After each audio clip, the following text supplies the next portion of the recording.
What's up, everyone? It's the kid from 13th Street, Ash Manson, Benjamin. It really doesn't matter what you call me, it's just fucking me, alright?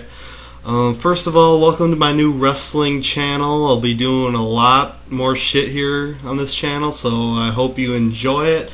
And this first video here is about TNA Bound For Glory. Now, you see, I've never really done a video review of TNA before.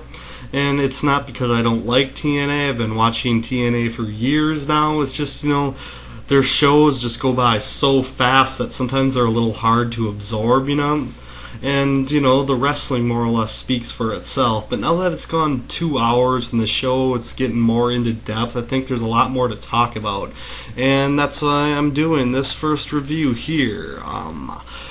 Bound for Glory, the biggest pay-per-view of the year, and it has a loaded card, so I'm going to get right into that now. The first match I see right here announced, according to pwheadlines.com, is Fight for the Right Reverse Battle Royal for the TNA title shot. Now, they don't have the participants listed, but you saw them in a match before. I don't have the list offhand. It's like VKM, Robert Roode, Eric Young, I think Chris Harris and James Storm are both in it.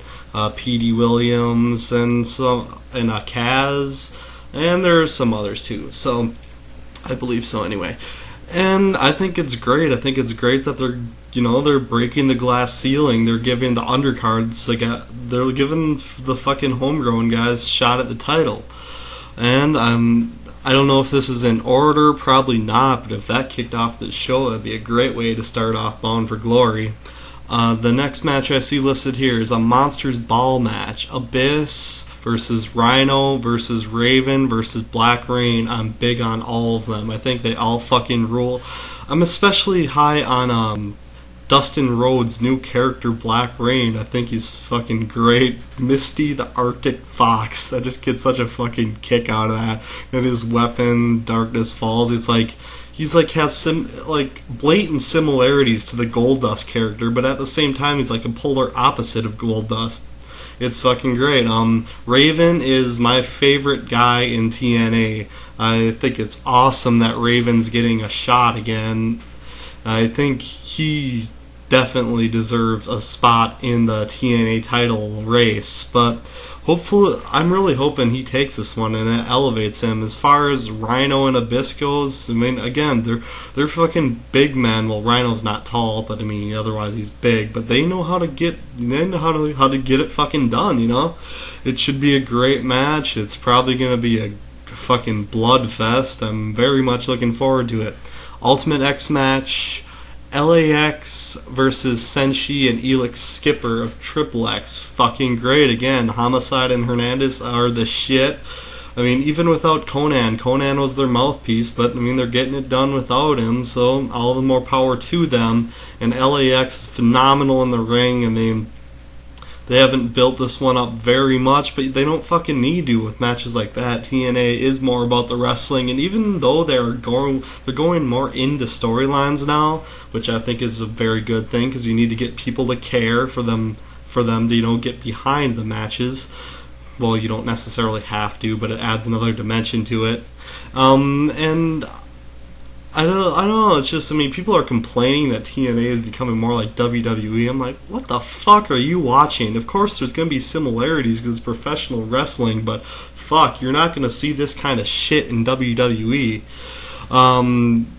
It brings me to the next match, the Steiners versus Team 3D, old school names that you've seen in other promotions, stuff like that. I think that's also great, adding credibility to your show. Fuck, that's gonna bring some eyes to the TV set that normally wouldn't be watching. I'm looking forward to it. I think the Steiners can still go. They're fucking in their mid-late 40s, but they can still fucking go in Team 3D. I'm glad they're letting them be heels and do their thing. TNA Knockout Championship 10-woman gauntlet. I am very much looking forward to that too. I don't like the WWE women's division, but the TNA knockouts can fucking go. I'm very much looking forward to seeing Shelly Martinez again. She was one of my favorites in WWE or ECW, and I think it's just a one-time shot for her, but I'd like to see her stay. Here it's going to be focused more around Gail Kim, but I'm also looking forward to it. I'm not so much making predictions because I don't really have any predictions, because TNA actually, they actually surprise you every once in a while, and I think that's very much a good thing.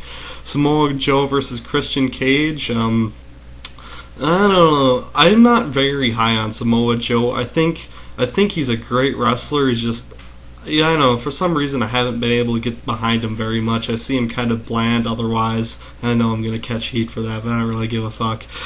Christian Cage is awesome on the mic. He puts on good matches. I'm pulling for Christian on this one. TNA Tag Team Championship match. Team Pac-Man versus AJ Styles and Tomko. We know what that is. It's just ways to get other eyeballs on the TV set. And that's why I'm not like totally against all the shit they're doing with Team Pac-Man. I mean, it's obviously a publicity stunt, but it is what it is. I mean, you need to get fucking eyeballs on your product, and I'm glad that, TNA is getting extra exposure by using Pac-Man, even if, he can't wrestle. Let's see. Then we have the TNA X Division Championship. Jay Lethal, the champion, versus Christopher Daniels. Should be a great match. Again, hasn't been built up all that much. And the thing that sucks is they've been squashing Jay Lethal lately, and that doesn't make a whole lot of sense to me. But again, this match is really going to deliver. And I can't really talk much about the other things, because, what's there to fucking talk about? Just watch the fucking show. That's what TNA is all about. In the championship match, Kurt Angle versus Sting. And that one, it has a really big match feel. Two really big names that, pretty much everyone fucking knows who Sting is. And anyone who's watched wrestling over the past 5 years or so, they know who Kurt Angle is, because he debuted at the tail end of the Attitude Era in WWF, and I don't think he ever really fully hit his stride, and he was in WWE. He had his moments, but and all in all, I'm not a major Kurt Angle fan. I think he's good in the ring. I think the match he had with Shawn Michaels a while ago was fucking phenomenal, but I'm just hoping they put the strap on Sting. Sting was majorly shortchanged his last title run. I mean, put the fucking strap on Sting. I mean, bring credibility to your championship and fucking, end the show on a good fucking note. All in all, I'm very much looking forward to this Bound for Glory pay-per-view. If something completely crazy happens, say Alex Shelley wins the fucking Fight for the Right match, I'll be completely marking the fuck out. I know it's never going to happen, but, a guy can wish. All in all, I'm very much looking forward to it. Don't have a whole lot to say on the whole fucking issue, other than it looks like a good card, and I can't wait to watch it. See y'all later.